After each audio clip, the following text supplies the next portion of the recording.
اور تمہیں خود کسی کاہن کے پاس جانا چاہیے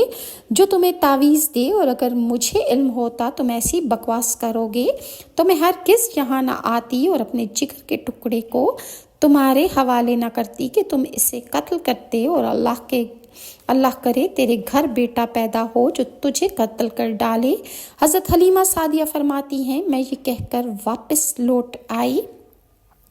روایات میں آتا ہے کہ بی بی حلیمہ سعدیہ نے جب رسول اللہ کا دودھ چھڑایا تو آپ کو حضرت عبدالمطلب کے سپرد کرنے کے لیے مکہ تشریف لائیں۔ جب وہ آپ کو حرم کعبہ میں حتیم کے پاس لے کر گئیں تو حتیم کے نزدیک حضرت حلیمہ سعدیہ کو غیب سے آواز سنائی دی، اے حتیم تو خوش نصیب ہے کہ تجھ پر یہ فضل ہوا۔ اس سے قبل کہ حضرت حلیمہ سعدیہ نے شق صدر یعنی رسول اللہ کے سینے مبارک کو چیرے جانے کا واقعہ دیکھ رکھا تھا، آپ کو رسول اللہ کی بہت فکر رہتی تھی، اس لیے ہر وقت